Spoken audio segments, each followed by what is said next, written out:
Hello student, आज हम पढ़ेंगे क्लास 12 की हिस्ट्री का चैप्टर नंबर 10 उपनिवेशवाद और देहात। इस चैप्टर के हम सारे इंपॉर्टेंट पॉइंट्स को पढ़ेंगे। जो जो इंपॉर्टेंट क्वेश्चन आएंगे उनका आंसर हमें किस तरीके से देना है वो सब हम इस वीडियो के अंदर कंप्लीट पूरा चैप्टर हम कर लेंगे।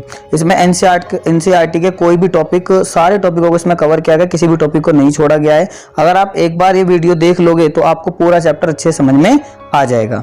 सब शुरुआत करते हैं हम कि 1757 से, क्योंकि अंग्रेजों ने भारत के अंदर जो शासन करना शुरू करा था वो 1757 से किया था, बंगाल से प्लासी युद्ध के बाद। ये हम सबको पता है कि प्लासी युद्ध के बाद से अंग्रेजों ने भारत के अंदर शासन करना शुरू करा था 1757 से। और अंग्रेज जो थे वो पहले भारत के अंदर व्यापार करने आए थे। 1757 से पहले वो भारत के अंदर आ गए थे। 16वीं शताब्दी में वो भारत के अंदर आ गए थे। तो वो पहले भारत के अंदर व्यापार करने के लिए आए थे और व्यापार करने के बाद धीरे धीरे करके उन्होंने भारत के ऊपर शासन करना शुरू कर दिया था। तो इसीलिए इसमें सबसे पहला वर्ड जो यूज हुआ है वो औपनिवेशिक शासन यूज हुआ है। औपनिवेशिक शासन का मतलब है जब अंग्रेजों का शासन भारत के अंदर आ गया था 1757 से। तो अंग्रेजों ने पूरे भारत में जो शासन करना शुरू करा वो बंगाल से करा था, यानी कि औपनिवेशिक शासन सर्वप्रथम बंगाल में स्थापित किया गया था। एक चीज और बता देते हैं कि अंग्रेज लोगों ने जो भारत के अंदर उस वक्त शासन किया था वो ईस्ट इंडिया कंपनी के द्वारा किया गया था। ये ईस्ट इंडिया कंपनी भारत के अंदर व्यापार करने के लिए आई थी और फिर धीरे धीरे करके भारत के अंदर शासन करने लग गई थी ईस्ट इंडिया कंपनी। तो सर्वप्रथम बंगाल से क्या था। नेक्स्ट ये वही प्रांत था जहां पर सबसे पहले ग्रामीण समाज को पुनर्व्यवस्थित करने और भूमि संबंधी अधिकारों की नई व्यवस्था तथा नई राजस्व प्रणाली स्थापित करने का प्रयास किया गया था बंगाल के अंदर। अब यही वो प्रांत था बंगाल जहां पर उन्होंने नई राजस्व प्रणाली लगाई थी, ग्रामीण समाज को पुनर्व्यवस्थित किया था। क्योंकि अंग्रेजों ने यानी कि औपनिवेशिक शासन जब बंगाल के अंदर आया था तो बंगाल की आर्थिक स्थिति बहुत ज्यादा खराब थी। भूमि संकट की वजह से या कृषि संकट की वजह से वहां पर खेती जो थी वो सही से नहीं हो रही थी। इसको लेकर उन्होंने नई राजस्व प्रणाली लगाई थी कि वो लोगों से टैक्स के रूप में पैसे लेंगे और फिर उसको लोगों के ऊपर खर्च कर देंगे। इससे जनता में, समाज में उनका प्रभुत्व बढ़ जाएगा। इसीलिए उन्होंने वहां पर नई राजस्व प्रणाली लगाई थी। वो राजस्व प्रणाली थी इस्तेमारी बंदोबस्त।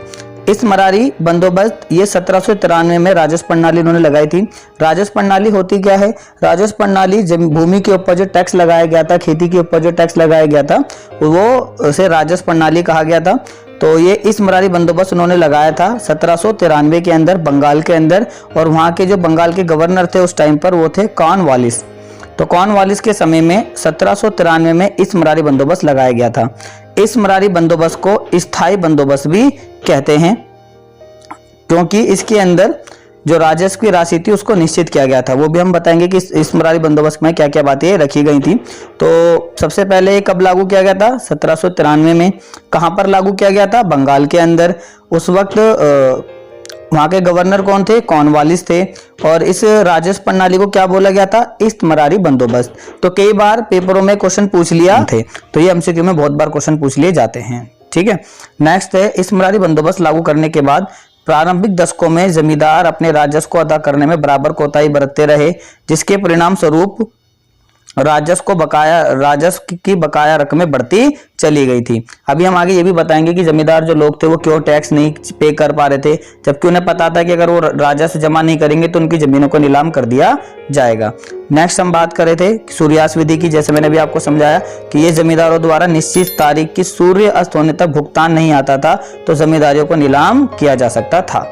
नेक्स्ट हम बात करें, ये हमारा आ जाता है टॉपिक 6 आ जाता है कि कंपनियों द्वारा जमींदारों को पूरा महत्व देना, पर वह उन्हें नियंत्रित तथा विनियमित करके उनकी सत्ता को अपने वश में रखना और उनकी स्वायत्ता को सीमित करना भी चाहती थी। अभी जैसे मैंने आपको बता दिया गाइस कि कंपनी ईस्ट इंडिया कंपनी थी जो बंगाल के अंदर से शासन कर रही थी। तो उन्होंने जमींदारों को महत्व तो दिया कि वो टैक्स इकट्ठा करके लाएंगे, लेकिन साथ ही साथ उनके ऊपर नियंत्रण भी बनाकर रखा और उनकी जो सत्ता थी उनको भी अपने वश में रखा था। क्योंकि जमींदार बहुत ताकतवर होते थे, बहुत पैसे वाले भी होते थे और उनके पास अपनी सेनाएं भी होती थी। तो इसीलिए उन्होंने उनकी स्वायत्ताओं को सीमित भी करा था। अब देखो हम बात कर रहे थे कि जमींदार द्वारा समय पर राजस्व राशि जमा न करने के क्या कारण थे। तो कई कारण थे राजस्व जमा न करने के।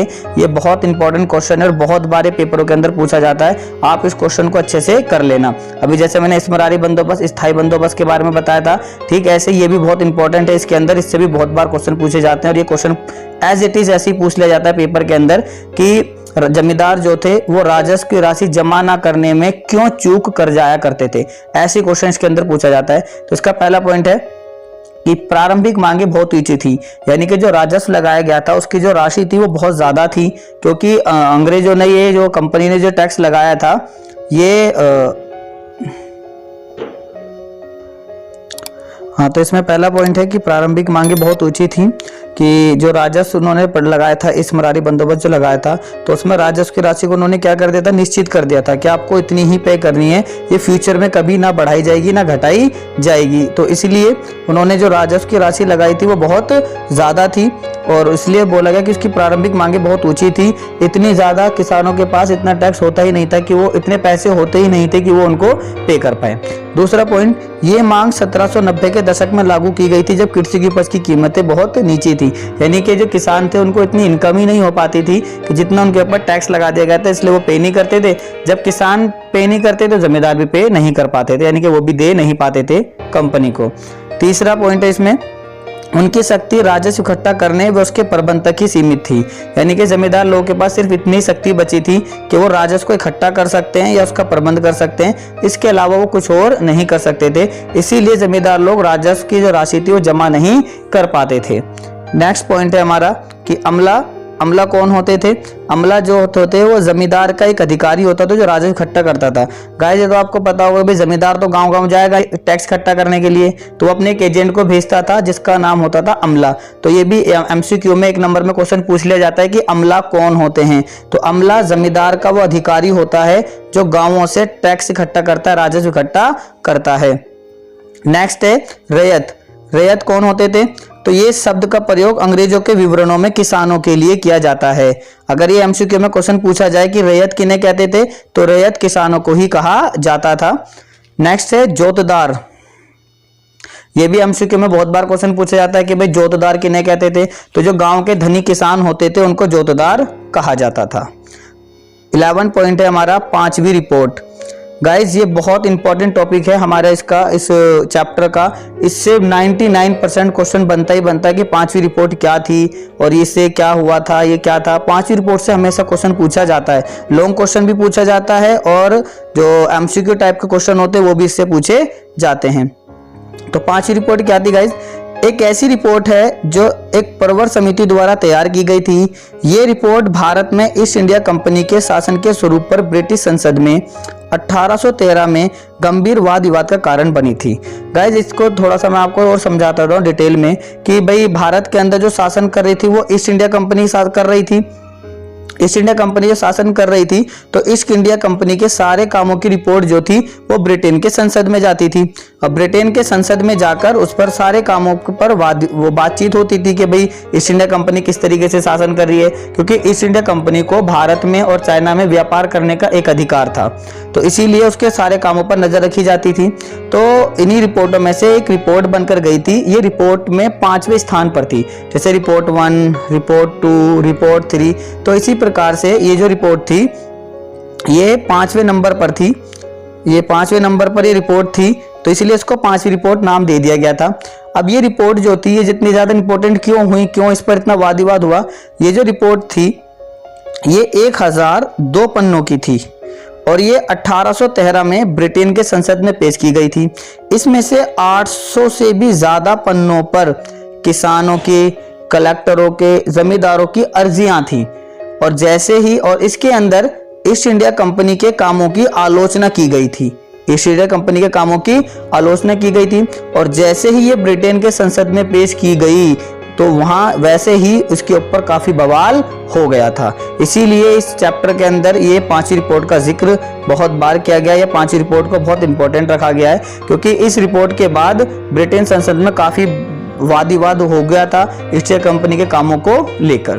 तो समझ में आया। एक बार मैं और थोड़ा सा इसको बता देता हूँ कि 5वीं रिपोर्ट जो थी वो रिपोर्टों में 5वें स्थान पर थी, 1002 पन्नों की थी और ये 1813 में ब्रिटिश संसद में पेश की गई थी।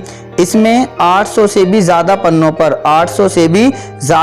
पर किसानों के, जमींदारों के कलेक्टरों की अर्जियां थी। अर्जियां कहते हैं ना, जैसे कि दरख्वास्त और ये कंप्लेंट टाइप से अर्जियां, तो इस तरह की अर्जियां इसके अंदर थी, क्योंकि जब ईस्ट इंडिया कंपनी जो थी उन्होंने जमींदारों की बहुत जमीनों को नीलाम भी किया था, या टैक्स की वजह से भी।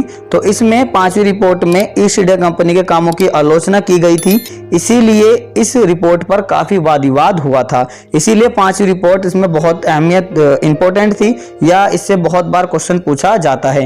रिपोर्ट 1, रिपोर्ट 2 ये सब इनसे कोई नहीं क्वेश्चन आता है। 5वीं रिपोर्ट बहुत इंपॉर्टेंट टॉपिक है और इससे बहुत बार क्वेश्चन पेपर के अंदर आया है। बाकी का जो चैप्टर है वो हम पढ़ेंगे इसके पार्ट 2 के अंदर। पार्ट 2 के अंदर हम बाकी जो हमारे चैप्टर के पॉइंट्स बचे हैं उनको कवर कर लेंगे। आप चाहते हैं कि हम इसी तरह से और भी चैप्टरों की वीडियो बनाएं और भी सब्जेक्ट की वीडियो बनाएं, तो आप जिस भी सब्जेक्ट की वीडियो चाहते हैं तो उसे कमेंट करें और वीडियो को ज़्यादा से ज़्यादा लाइक करें और शेयर करें। Thank you for watching.